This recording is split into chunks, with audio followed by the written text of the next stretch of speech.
You're listening to Barbell Logic, the podcast where we talk about what it means to experience strength and how you can use simple, hard, and effective strategies in training and nutrition to improve your life. It starts with meeting you where you are right now and finding lasting solutions. Welcome to the show.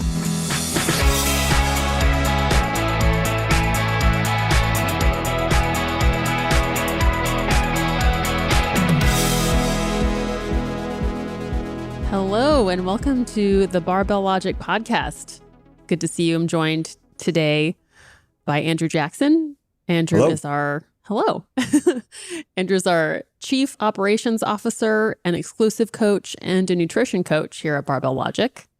And I'm your host, Nikki Sims. I am the Chief Experience Officer, an exclusive coach, and also a nutrition coach. We were just practicing our White Lotus opening sequence song for you, but we're going to hold off on it today because it's just not 100% ready yet, but we've been working on the so yeah, we'll keep working on it for you. That's pretty good. It's getting there. Anyway, I'm a little bit more of I'm a fan of using the tongue for it. I think it gets you a little closer. I think it's going to be a good collab. So, Andrew, thanks for being here today. We are going to talk about something that I honestly kind of never thought we'd be talking about on the Barbell Logic podcast. We're going to talk about walking. Yeah. Yeah. And we're going to tell you why in just a minute. But before we do that, let's talk about, we have 2 BL1K awards. These are our lifters who have just hit, or very recently hit, their 1,000th workout, Wow. which is pretty bomb. That takes a long time to do. Yeah, so rad. So the first one I want to tell you about is James Moss. James is coached by Brooke Habenstricker for strength and Brittany Snyder for nutrition. She's also the director of nutrition here at Barbell Logic. But this is what Brooke wanted to share about James. She says, I have not met many lifters that have as strong of mental fortitude as James. He never complains, he rarely misses training sessions, and he does his best to continue pushing himself. Even when he's navigating life with newborn twins, oh man, stubborn injuries, discouraging setbacks, or whatever obstacles are thrown his way, he's become an exceptional lifter and has hit many lofty volume PRs along the way, which are his favorite. That's nice. Makes me actually want to meet James. And Brittany says, Brooke has said it really well. I'm always impressed by his consistency and his ability to overcome. He puts in the work to balance life demands while also prioritizing his own wellness. Super proud of this hardworking family man. That's really rad. Congratulations, James. And congratulations, Brooke and Brittany, for helping him get there. The BL1K we were excited to implement because it acknowledges the consistency, and it takes a lot of consistency. No matter what life kind of throws at you, you learn how to adapt, but we just wanted to acknowledge how people just keep showing up. And the second client is actually mine. I'm pretty excited about this. It's Marty Curran. Marty, he has a full-time job, and then he also runs a gym, which is pretty rad. He does both a lot. Wow. He does both of them to a really high level. He has been with us since what I call the dawn of time, which is when it was just Matt running Reynolds Strong. He even wears his Reynolds Strong shirt when he's lifting sometimes. So it's been a really, really long time. That's like prehistory, actually. Yeah. Yeah, actually. It's a Big Bang Theory. But he's done really well. He's really strong.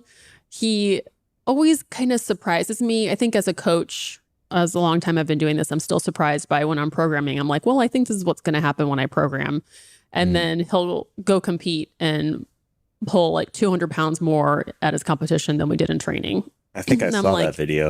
Yeah, it was like a 600-pound completely deadlift. Crushed his 600-pound deadlift, yeah. Yeah. And I have these moments, full transparency, where I'm like, I don't know how I had anything to do with that. But what I think contributes to it is that Marty will show up and get the work done, but he's also thinks about it a lot because he coaches. So I can trust him to have some really valuable insight. He's also worked through a lot of shoulder issues. He's had shoulder surgery, and his bench is continuing to do really, really well. So yeah, really love working with Marty. He's fun. He's got the right amount of snark, which is really keeps my job entertaining as well. So thank you, Marty. Keep it coming. Excellent. So moving on into walking, why do you think it's important for us to be talking about this? Well, first off, going back to your original point, of surprise that we're talking about walking, I want to give a little background on myself from athletics performance and what I used to consider conditioning. Growing up playing soccer, basketball, baseball, and then into college, I was a competitive rower and I wrestled in high school. So lots and lots and lots of conditioning, endurance sports, high intensity sports, and things where performance in those sports was largely dependent on how in shape you were. So after school, I also was really big into running and cycling relatively long distances. I would do 100-mile bike rides. I've ridden up and down the Oregon coast on my bike. Used to run to work, like strap a backpack on or go run 12 miles. I never got into the marathon thing, but conditioning for me was always something on the order of either long and slow, or then after 10 years of doing that endurance kind of recreational sport, I got into CrossFit. So a lot of high intensity interval kind of stuff. And walking, I never really categorized as conditioning. I just thought, well, you walk. There was a period of time where I would kind of pay attention to how often I was standing. I walked a fair amount going around the factories that I would work at, but never really intentionally thought about how much I would walk until the first time I ever really intentionally, I would go backpacking and hiking. I guess some people call that rucking now. But the first time I ever really intentionally tried to walk was probably during COVID, just because the lockdowns, we were so inactive. Yeah. And I was working with Jillian as my nutrition coach at the time, and would go out, try to get outside at least once a day and go for a walk just to get out of the house. But it was about a year ago, actually last April, when I came across a study titled Daily Step Count and All-Cause Mortality, a Dose Response Meta-Analysis of Prospective Cohort Studies. Which that actually sounds like out. Something you would be interested way more than why walking is great for you. 5 reasons to keep stepping. Yeah. I think the 10,000 step thing has been around for a long time. I remember Fitbits really popping up kind of in early 2000s, and people were paying attention to and talking about trying to get more steps. It's been around for a long time, and particularly that kind of 10,000 number for whatever reason. Yeah. I think that dates back into the 90s, that some kind of early studies had come out showing that was a good number to aim at. But, so steps have been something that's peripherally on my mind. But when I saw the results from this study, it caught my attention in a different way, because first off, it was a very extensive study. It was over 175,000 person years of data. It was a prospective cohort study of meta-analysis, 7 different prospective cohort studies, meaning that prospective versus retrospective is that a prospective study says, hey, we have this hypothesis, let's go get a bunch of people together and then monitor them over time and see what happens with respect to that hypothesis, versus a retrospective where we look at a population and their outcomes and then try to backtrack into whatever the hypothesis is prior to those outcomes. So there's typically a little bit more validity put on prospective studies because you're able to capture the data a little bit more accurately. And in this case, also, the data was being collected by step counters, which have been ubiquitous for the last 10, 15 years. So the quality of the data was really good, and the sample size was really good. And then most importantly, I would say the results were what caught my attention, in that the effect was very well documented, not just in saying this study says at 10,000 steps, blah, blah, blah, blah, blah. What it showed was that there was a linear relationship from 2,700 steps all the way to 17,000 steps a day. Oh, wow. A linear reduction in hazard ratio, or improvement in hazard ratio, which is a comparison of the hazard rate of the 2 different populations that they were tracking, basically the control versus the population that was having the increased steps. So essentially like no activity versus the step group. So linear improvement in hazard ratio from 2,700 to 17,000 means that it's not just like you hit 10,000 and you achieve some result. It's essentially showing that each every step you take essentially is an incremental improvement in the outcome. Wow, that's cool. And so it was the therapeutic window, I guess we would use as terminology, to show that you had this wide range of results. And then it was also the intensity of the impact that stood out to me in the study. So specifically, it measured in terms of that linear relationship. For every 1,000 steps, there was a 0.88 improvement in hazard ratio for the overall analysis. And that by the time you get to that 10,000 step number, your hazard ratio was at 0.44. So what does that mean? How do I translate that into something useful to use? 0.44, that doesn't mean I have a 44% reduction in my risk of all-cause mortality. That hazard ratio is comparing the control to the study group. And so there's been different people that have tried to come up with ways to try to communicate this to the public. And the best one that I could find was sort of change in effective age.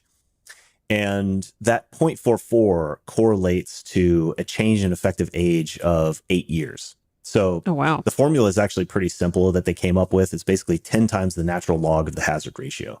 So you take 10 times the natural log of 0.44 and you get -8, meaning that your change in effective age relative to your hazard rate is -8 years or 8 years less. So by walking 10,000 steps a day, I have reduced my effective age in terms of hazard rate by 8 years. Somebody 8 years younger than me has roughly the same hazard rate that I do in terms of all-cause mortality, which interestingly is almost exactly the same impact in the opposite direction as smoking a pack a day of cigarettes. Oh, wow. So put this into context. How much weight do we put in terms of the value of quality of life and health improvement behind stopping smoking? How much do we talk about how we shouldn't smoke and how we need to stop smoke? I mean, this has been something we've talked about basically for all of yours and my lifetime, and continues to be a huge impact in mortality across the globe. This paper came out saying that 10,000 steps was the same improvement in your hazard rate as stopping smoking a pack a day. That's amazing. I had not heard it summed up that way. That is a big impact. Yeah. So smoking a pack a day adds 8 years to your effective age. Walking 10,000 steps reduces. So that's why I just kind of want to. Yeah. So if you do want to start smoking, make sure you also start walking 10,000 steps a day. And then you're just sitting at zero. When you look at the change of effective age research or the information, the guy that wrote the study, he has a clause in there that specifically says a lot of people are going to be tempted to go out and find all their hazard ratios and try to stack them up to either reduce my effective age to 20 or cancel each other out. It doesn't quite work like that. It's a way of trying to just translate something that doesn't make quite sense to the average person of hazard ratio. And honestly, even the data in terms of the straight line or exactly what the hazard ratio is or the linear relationship, even those two things, I'm not particularly wrapped around the axle around. It's the relative, again, relationship and intensity of the impact. So I don't care whether it's actually -8 years. I don't care whether it's actually 0.44 hazard ratio. What stands out to me is that it's a direct relationship, meaning the more steps I take, I get a 1-for-1 improvement. And the data suggests that it's significant impact. So it's not that so for every amount of effort that I put in, I get incremental payback, and it's effective. So if we go back to some of our core tenets at Barbell Logic, simple, hard, effective, it might not be hard in the same ways as lifting a barbell, but logistically, it can be a little bit challenging. We can talk a little bit about that, but it's incredibly simple and effective. Yeah, I read one study's summary that said for every 2,000 steps, your risk of heart disease, cancer, or premature death decreases by 10%. So every 2,000 steps, like you said, is worth something. It's not just you either do 0 or you do 10,000. It's you do a little something, you get a little something. And that seems really worthwhile and doable. Yeah. So back to the what started it for me, I saw that and I thought, I have also been a couple other contextual factors is that I've been dealing with some injury setbacks. My training was not quite as robust. And I was also feeling the need to add some sort of conditioning into my programming. Yeah. And I was looking for something that was a little more on the low intensity, steady state. I do occasionally add in some HIIT exercise from time to time, but I was really looking for something, again, on that simplicity standpoint that I could do every day. And that what I found that I think we'll talk about a little bit later from a practical standpoint, could be stacked with other habits that added value to my day. So one of the biggest problems that I had when I was really big into cycling is that it started to become very impractical to go do the thing.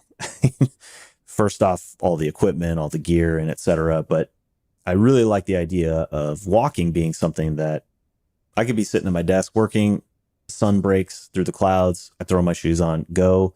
And again, going back to that linear relationship, I don't need to go for an hour. I don't need to go to get, for 45 minutes to get my bang for my buck. I just need to go do something. It's like super, super approachable. And we found that as coaches too, which is why we're talking about it today, is like at a certain point, a client wants to know, is there something else I should be doing? Or I really would like to do something for my conditioning. Or what can I do for my health? Like they've been lifting, they've been with us for 1,000 workouts. Like there's more to life than the lifts. People want to figure out how to feel good for a longer amount of their lifespan. Right. And so this is like the base thing you can do. Then there's conditioning as well. And this is one thing that adds to your value. It has other influences, like you said, like we tie this into nutrition. That's like it's something that came up for you when you were doing nutrition and kind of aesthetic related goals. And then there's I think there's just a huge mental component. So I think that's how it comes into the barbell logic life is like, we're trying to feel better for a longer. Right. I wanted to do something that wasn't going to directly impact my training, my lifting. Like I still was prioritizing my lifting, training 3-4 times a week. And I wanted to be able to have something that I could add, again, incrementally, however much I could or wanted to on a given day without feeling like, it essentially has, as far as I can tell, zero. And if anything, it probably has a positive impact on my training because I recover better. Yeah, that's interesting. So that was the impetus for me. You can actually go back and look at my phone record, and it was like, I can see the day that I read the study. And it was the next day I decided April 14th, I'm going to walk 10,000 steps a day. And how did that go for you? Well, just this week, I officially hit, when I look back at my phone records, my step count and my watch records, an average daily step count of 10,001 steps. So man, I've officially done it for exactly a year. That doesn't mean I hit 10,000 steps every day. Some days more, some days less. I think I hit up to as many as like 23,000 or 24,000 on March 9th of last year. I've been as low as 2,000 or 3,000, I think, like Christmas Day or something like that. There was not a whole lot of activity. So there's been a big range, but generally speaking, what I've come to do is aim for a weekly average of 10,000. And over the last year, that's translated to a daily average over 365 days. Feels pretty good to hit that. Congratulations. Like that took Thank you. Effort that you had to choose to go do that, especially when, the weather is not great or it's a busy day. And sometimes it's just hard to like tear yourself away from what you're doing to be like, okay, let me just get outside. But that 10,000, unless you're like on your feet all day for work, or I bet it's, if you're a really active parent, then I think that will happen. But when you're like us and you have a computer attached job, it does take like concerted effort. Yeah. I went back and I've had my Apple Watch since 2018, I think is when I got it, or 2019 maybe. Yeah, that was 2019. And then I had my phone. I switched to an Apple phone about 2017. So I have records going back. When I only had my phone, the average was like 2,700 steps a day or 2,000. Wow. And this was working in a factory where I would do hourly walks through the plant. I wasn't sedentary, I would say. when I added the watch in, so I was capturing more data, it bumped up to somewhere between like 5,000 and 6,000. I think I was sort of for the year, I was averaging around 6,000. So to get to 10,000, I had to add about 40% more steps to my daily activity in order to get up to 10,000, which is a pretty concerted effort. That's an extra 30 to 40 minutes of walking a day. Yeah, I was just going to ask, like, 10,000 steps, it could seem like a lot or a little, depending on who you are, who's listening. But like, Right. How long does it take you, like time-wise and distance-wise, some realm to hit that? Typically, what I'm seeing is that in order for me to hit 10,000, I need to hit at least 2 30-minute walks a day at a pretty moderate pace. Still zone 1 conditioning, so less than 127 beats per minute for me. 2 30-minute walks and a moderately active day. Like if I'm only sitting on the couch watching TV all day, 2 30-minute walks still isn't going to do it. I still have to get probably another 2,000 to 3,000 steps from just day-to-day activity. So like I notice, for example, when I'm grilling and I'm going to the barbecue a lot, I hit 10,000 like no problem with 2 walks and grilling, as an example. That's cool. That's awesome. Or if I'm cleaning the house or doing some sort of like yard work or project, 2 walks and that, I'll hit 10,000. And if I'm at my desk all day, 2 walks, I probably have to do a 3rd walk, or I have to do 2 slightly longer walks. So that's something we can talk about again on like the practical aspect of things and how to manage that. But typically it works out to me needing to walk about 4 to 5 miles a day. Mm-hmm. And what have you noticed it's done for you on a positive side since April? Well, along with theoretically making me 8 years younger, which is pretty great.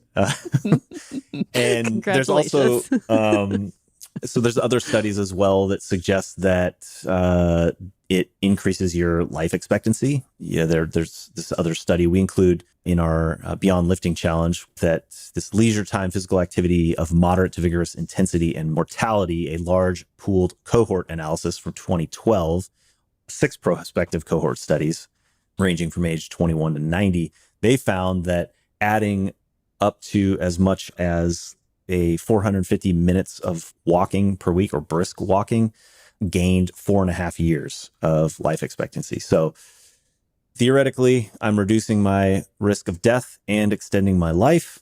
But I also noticed some improvements to my training, as I mentioned, which we've also have some evidence of that in the literature, because what I notice is my breathing and my heart rate in between sets gets better. So I'm able to do more volume in less time with less fatigue. That's one of the biggest things that I noticed. I noticed that I am able to manage my body composition better. So when I wasn't walking consistently, I noticed that I had more variation in my weight and my waist, which I track fairly regularly. So I would have these kind of spikes of weight that fluctuated up as much as like 10, sometimes 12 pounds. And this last year, I noticed that my fluctuation was more like plus or minus 3 or 4 pounds. This is just anecdotal. I don't know why that is. Maybe it changed my eating habits, which I do think is true. You're spending more time outside being physically active. You're just naturally you don't have as much time to eat. Yeah. It doesn't feel as good to eat. Unless you bring snacks with you. Unless you're a trail mix hiker, you can very easily eat your calorie expenditure. Yeah. But I found, the 10,000 steps, again, is relatively arbitrary, similar to chasing a PR. They're numbers that I don't think that the 10,000 in particular has any particular meaning to me other than it changes my behavior, and I enjoy the behavior change. So I also noticed just stacking it with other habits has improved my mood and just overall kind of quality of life. I like doing a walk first thing in the morning and getting sun exposure. I think you've talked about that before. Yes. And it's on, Huberman Lab has been talking about the value of seeing sun first thing in the morning. And I just think that if I think about my morning routine when I wasn't trying to hit 10,000, where often I would just go straight to sitting down in front of my desk and drinking coffee, to now going out on a walk, getting some sun exposure, gets my blood flowing, gets my brain kind of going. I'm not looking at my phone. I'm not looking at the screen. I'm getting some activity. And then after that, and maybe getting some meditation time or just some fresh air, I just feel like my day feels better and my energy is more leveled out throughout the day. That's really important. That seems like something that will happen and you don't notice it. You're just like, well, this is just how it is. And then when you start to feel what a good workflow feels like, or how you can handle phone calls all day and, process work differently, then you're like, oh, this actually feels a lot better. I didn't realize that I was feeling like this before. Totally. And one of the downsides you could argue is time. And sometimes I will feel like, oh man, okay, I gotta go get this walk in or it's not going to happen. And it sometimes feels like I'm pulling myself away from work. But I would argue I've actually in some ways gotten more higher quality work done while walking. Yeah. Because it gets me away from the desk. It gets me outside. It gets me into a new environment. My thinking is freed up. I'll often listen to podcasts that are work related that interest me. And I think I basically wrote most of my presentation for the block party last year, coaches conference, while on walks, just kind of That's so cool. telling the stories over in my head and kind of practicing that. So I've noticed that too. And I was thinking about this while I was walking the other day is like, before I walk, do you remember that game Boggle? Where it's like, so it's, if you don't know, there's like a tray. It's like this mustard yellow tray. And I think it's like 5x5 and there are die with letters on each side, and you put a lid on, you shake it up really hard, and then you let the cubes fall and you have to make out words within the mess. And like before I go on a walk, I feel like it's just my head shaking around with all the cubes in it. And like as I'm working, more cubes get added.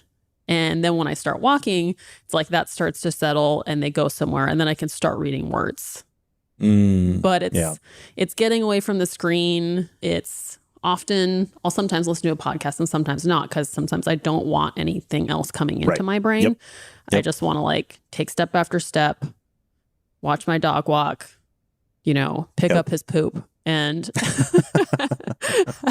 have some really important breakthroughs that I think don't happen unless you're away from those big external inputs. And that's one of the things that I like about going back to the exercise prescription of walking, along with it being accessible to anybody that can walk. The range of activities that you can do while walking is also extensive. You can listen to podcasts, you can listen to audiobooks, you can talk to somebody. Yeah, you can go with your family. You can call somebody. You could meditate. There's actually a really interesting podcast I was listening to Sam Harris on the Huberman Lab, talking about how Harris has evolved his meditation more towards incorporating it with his day-to-day activity, where it's more of like a mindfulness practice than it is sitting in a dark room and with your eyes closed and trying to like silence your brain, which I've done that type of meditation too. And it has a very profound, it can lead to profound experiences, but we're busy. We're trying to do a lot of things. Often the practical and sustainable thing is the one that you can do while doing lots of other things.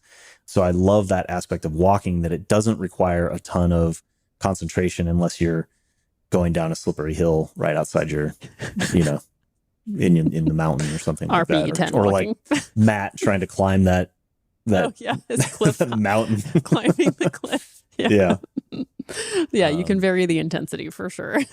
One of my favorite mindfulness practices you actually mentioned, I think, on the podcast, of the 5, 4, 3, 2, 1. Oh, yes. Which I think is just like a great mindfulness practice that I love doing when I'm out walking in the woods, because there's so many things that you can, 5 things. What is it? Sound, sight, or see sounds. Yeah. So you list 5 things that you see.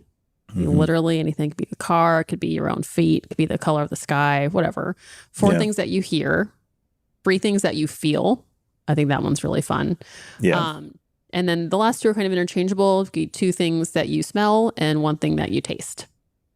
And it just makes you feel really, really present. And you can just like keep doing it over and over again when you're in a different, block or different part of the street, which is it kind of, I think that makes you feel like you're in your walk and not doing anything else. Yeah. It's a good thing to do when you're like still kind of fighting to get the 10,000 steps and you're just like, oh my God, I'm only at 7,000 and I still have 3,000 more to do. Then that helps me to be like, okay, I'll be fine. I'm just walking. Apparently just walk. It really is that simple. And, kind of following back in terms of like what things, benefits that I experienced that also kind of aligns with the step count and body composition with the research that we included in our Beyond Lifting Challenge that talks about how there's some evidence that inactivity causes resistance to improvements in metabolism, even after exercise. Once again, here we are floating around this number of 8,500, 10,000, and jumping back to that linear reduction study, most of the benefits were somewhere around that like 6,000 to 7,000 steps. That's where you get. That's the number like, I shoot for. Yeah. So like for me, 10,000 steps, what that does for me is it builds buffer so that I can have days that aren't necessarily 10,000. That's kind of how smart. I look at it. It's almost like managing my macros or my calories. Like I'll have high days during the week so that during the weekend I can have a little buffer. That's what I find aiming for 10,000 does. But it also appears to have this same kind of metabolism, in fact, ability to help you manage your body weight. I like that. I didn't hear about that before. That's really interesting. That one kind of surprised me because we don't talk a lot about impacts to metabolism, or walking does. People talk about well, you're burning calories, and I did go back and look at my log on low step days where I'm at like 2,700 steps. I'm burning, according to my watch, usually something like 400 to 500 calories. And what I found when I'm doing 10,000 is I'm burning supposedly 1,000 calories. I don't think that that's accurate. I'm not, again, hanging my hat or counting calories that I'm dependent on that 500, but it's obviously more. Mm-hmm. So definitely feel that benefit of giving myself a little bit more buffer or breathing room in terms of my nutrition. Yeah, that's interesting. It sounds like you really kind of just prime yourself, like you said earlier, to be more responsive to the things that you want to do. Prime myself to be more responsive. You prime yourself to be more responsive to training, recovery, diet changes, and even just like kind of mental clarity. Yeah, it's an interesting way of thinking about it. By priming myself, I would say that because I'm aiming for that goal, I find that I have to structure my day in a way that aligns my behavior with my goals. Does that make sense? Like if I don't prioritize walking early or at least frequently throughout the day, or planning a large walk later in the day, then my day in general, I notice, does not, when I get done with the day and I look back at it, it doesn't align with who I want to be. Whereas walking seems to be a great enabler for setting my whole day up to be prioritized more appropriately with my goals. That's a nice way to put it. As a coach, I think about step counts and walking in general back to that exercise criteria that we talk about for barbell training, that it's safe, has a wide therapeutic window, it's comprehensive, specific and effective, and simple and efficient. Same thing applies to walking. I can give my clients a step count goal and track that easily over time, and they'll feel some version of the same benefits, improved mood, recovery, body composition, calorie expenditure, interset recovery, and potentially less pain symptoms. I don't have those study off the top of my head, but I have seen also that walking and just activity in general reduces the experienced pain symptoms. I don't know if you've noticed that, like with your back, just kind of walking sometimes seems to like loosen it up a little bit or warm it up. Yeah, totally. And often like pain comes from being in the same position for a long time, which is going to be like sleeping, or it's going to be, sitting at the chair. So it's kind of just a nice break of being in that same position. So, and it, changes how your spine is experiencing force, or where how your feet are on the floor, how your hips are tilted. So yeah, I think that definitely, and it's one thing that my clients who experience back pain, walking seems to be a nice relief, big time. Yeah. So I've also got some practical tips that I'd share with the listeners, things that I've learned after a year of trying to hit 10,000 steps a day. We've talked a little bit already about habit stacking. This kind of goes back to the James Clear Atomic Habits approach that, first off, my identity shifted, that April 14th, I was like, okay, I'm a 10,000 step a day walker. That's who I am. That's what I do. And then, like I said, like we talked about, adding in the other things that you like to do, whether it's podcasts, audiobooks, go with friends, walking meditation. A big one for me. Yes. Find ways to walk to the store if you can, walk to the gym.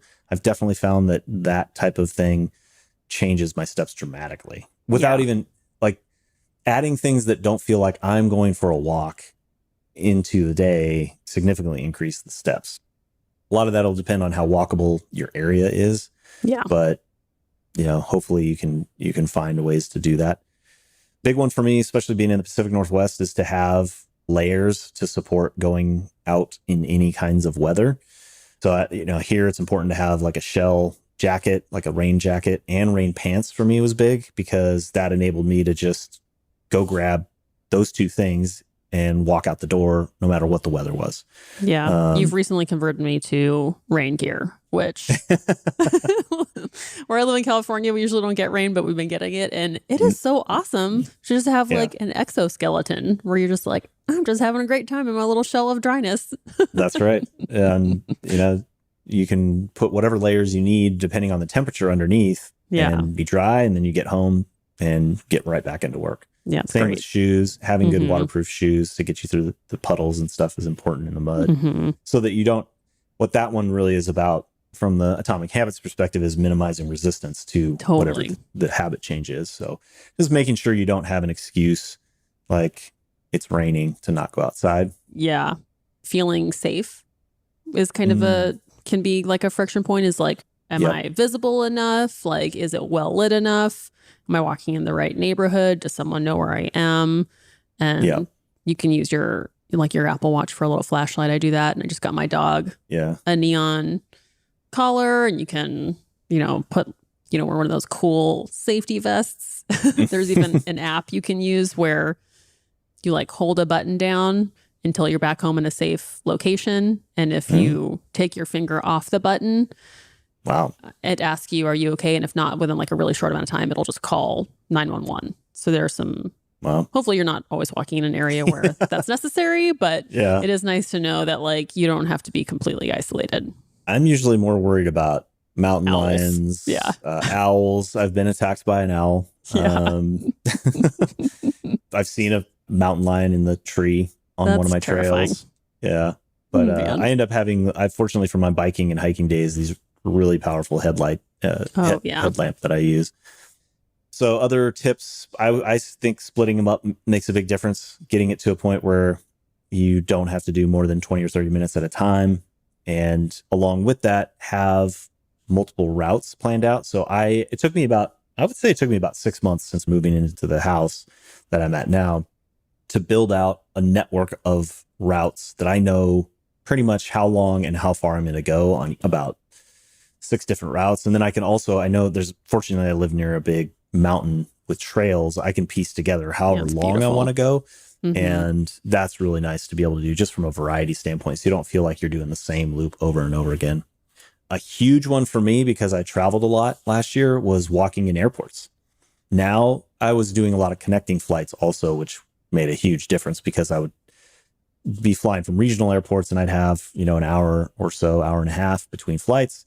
Great opportunity to go get steps. Yep. So that one was huge. Which is technically rucking because you likely have a backpack. Well, I typically travel with a backpack and a bag. So I was rucking. So I would ruck through the airport. Yes, very well put. Shout out CJ. Those are the big ones for me. The other big one I thought that the 10,000 steps helped me do was plans activities to go hiking, that were fun. Yeah. So having well-defined routes that you can reference, but then also do some research in your area and find some hikes in the area. You can really get to know, depending on, how close you are to nature, you can get to know there's some really beautiful spots in your neighborhood. There might just be a huge park that you never knew about. Like check out the All Trails app because they have hikes, but then they also just have like walking paths, and you can look at pictures and look at reviews and see how close they are to you. And if you're not feeling safe in your area, if you're not in a super walkable spot, then you might be able to do a 4-minute drive or stop on your way home or way to work or on your lunch break and figure out a way to get your steps in. Last but not least, shameless plug for the Barbell Logic Beyond Lifting Challenge that we have going on right now. If you go to barbell-logic.com/beyond lifting, you can go sign up for the challenge that will kind of help prompt you with making some changes, including adding more steps to your day-to-day. Mm-hmm. Totally free. Totally free challenge. If you are a BarbellLogic client, you can talk to your coach about having them support you with metrics in the app. I find that metrics made a big difference for me. Definitely drove my behavior change and having some accountability.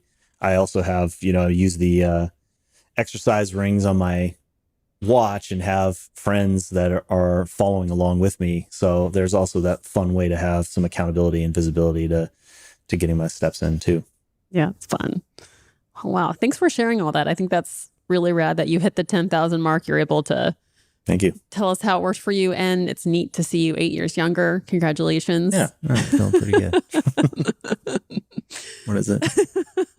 What's going on? And thanks everybody for listening. Maybe if you were listening on your walk, I hope you had a nice walk. And next time, take us with you on your little walk around your neighborhood. And if you enjoyed this, we would love a review from you and maybe stars, maybe 5 of them. That'd be awesome. We'd really appreciate Sounds it. good. It helps more people learn about the podcast. And we hope you all have a good day. Thanks for being here, Andrew. All right. I'm going to head out on a walk. Oh, of course you are. Thanks, everybody.